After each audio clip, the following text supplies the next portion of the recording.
Good evening, Tony Dattino, founder of the USA Memory Championship. And now that we have finished our 25th USA Memory Championship here at Full Sail University, hopefully you're checking that out on YouTube. Go to USA Memory Championship on the YouTube channel. You get to see the competition. And my favorite event was the long-term memory, which is the opening one, and certainly the Tea Party event, which is always exciting. That then brings us to getting prepped for the MIT event, which is coming up November 10th. Spectators are welcome. There is no charge for it. Family members of the mental athletes that will be competing are welcome to attend. And it's going to be November 10th from 1 until 5. And it brings me to who are the people that are coming to this event. So we've taken some time with the team, gone back through the archives, and we're eager to see how the best of the best will compete against one another over probably 15 years. We're going all the way back to the beginning when Tatiana Cooley was our first winner for 3 times, and then Scott Hagwood. We'll be inviting Scott as a guest, who then won 4 times. And eventually 6 times winner Nelson Dellis came along.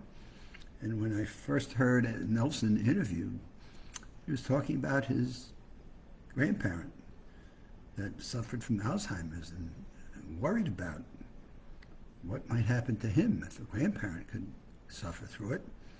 And what could he begin to do to take control over his mental fitness as well as his physical fitness? He's a mountain climber, he's a 6'5" guy, well built and strong looking. But what can he do for his memory? What can he do for his brain? Maintain cognitive fitness as well. And so he started practicing memory skills and techniques and then decided, you know what, let me try coming to the competition.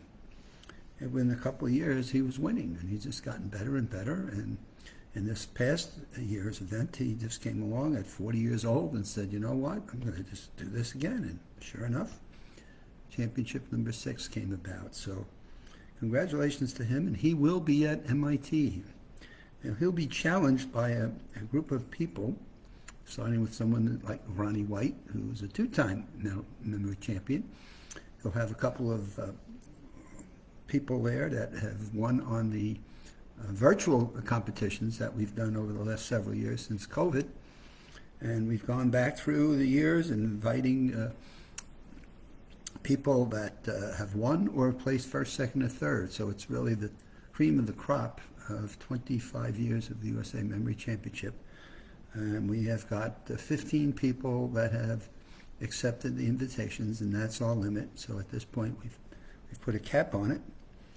Though if any of my prior memory champions, other than Ronnie and Nelson and the virtual memory champions, are listening to this and want to jump in, I'm sure we can find an extra seat for you.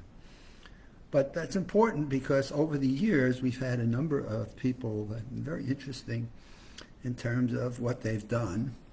And I am just pleased to hear that Sophia Yu is going to be attending. She was a deaf-mute person that competed one year and did super well.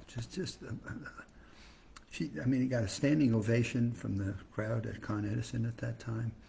And we're delighted to know that she's going to be coming back.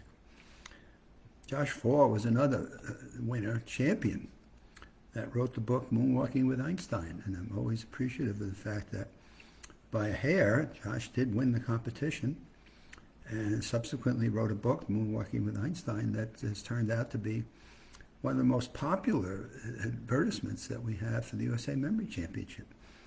And though the book is over 10 years old, Josh is still out doing his thing, and people are still reading it, and they're still loving it. And so it's turned out to be a really good opportunity for people to learn about it. And then they go to the website, and the next thing we know, where did you hear about it? And it's like, well, I was reading this book, Moonwalking with Einstein. So it's really been terrific that we've had a book like that captured people's mental thinking, and Josh wrote it in such a way that it's simple enough to read, but it gets to people. It gets their heart as well as their head, which then gets them to take that next step. Over the years, I always recall a phone call I got from Mark Cuban and a phone message that asked me to call him back, and I did. Got to meet him in New York City at a seminar he was giving. And subsequent to that, HDNet ran the USA Memory Championship for 3 years, put that out on TV.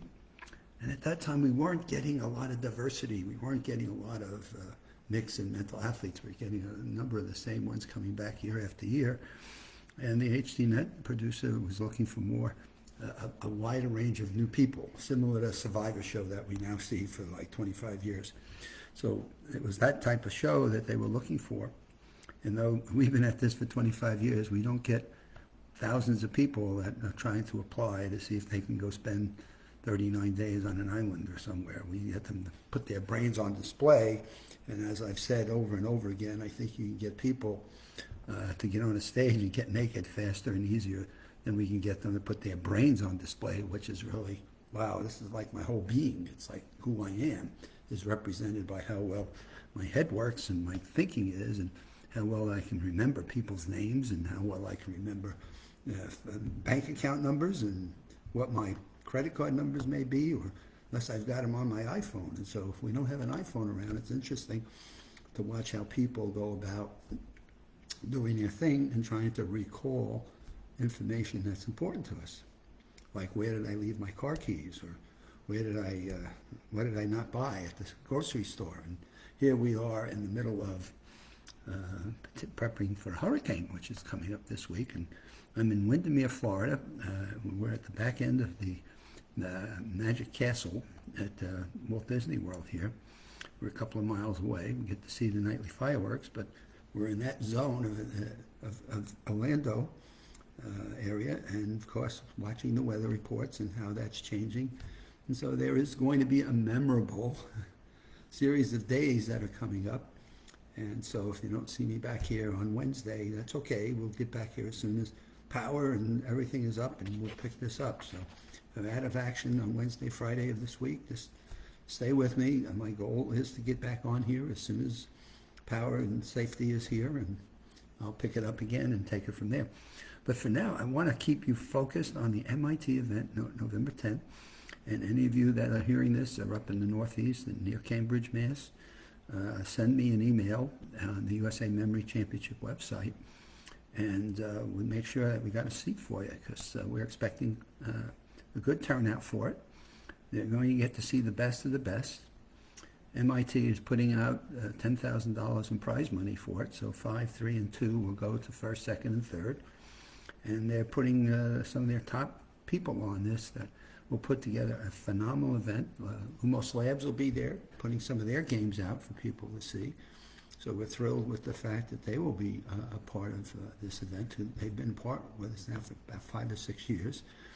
And we're getting the message out to more and more people through things like the memory competition, things like an MIT hosted event, which I'm just thrilled to be there. We were there for our 18th USA Memory Championship, and it's nice to be coming back. And having Nelson Dellis compete with Ronnie White and some of the virtual winners, I think is all very, very good. But one of the things that I always think about, that always gets to my heart, is the time we got to work in New York City with a school up in the Bronx called Samuel Gompers Technical School. And all the years of doing this, some of the most satisfying moments I had were going into a classroom and teaching these high school students some of the memory techniques that we use in the competition, and seeing the difference that it made in their academics and in their performance that they had, and to the point where they actually had, in those days we were having team competitions, and they actually came out and did super well and actually won the competition one year, which is a school that nobody would have ever thought could have possibly done this. And it did, and it was a thrill. And so it was exciting to be a part of that. And I always think of, as I think of 25 years, the students from the Samuel Gompers putting their heart and soul into this with the teacher, Mr. Matthews. That just brought such a memory in my mind as to how the things we do, the skills we teach, can make such a difference in the lives of people at any age. And so with that, stay with me, and let's see where things go this week with the storm. And hopefully I'll be back with you on Wednesday. And if not, as soon as I'm able to, I'll be back. We'll be picking it up. But go to look at the USA Memory Championship website. Excuse me. And then look at YouTube. USA Memory Championship, you'll get to see the 25th event that was held at Full Sail University. Till then, hopefully you're in a safe zone, and we can all get through this storm and pick it up when it passes, and hopefully goes out into the Atlantic far, far away.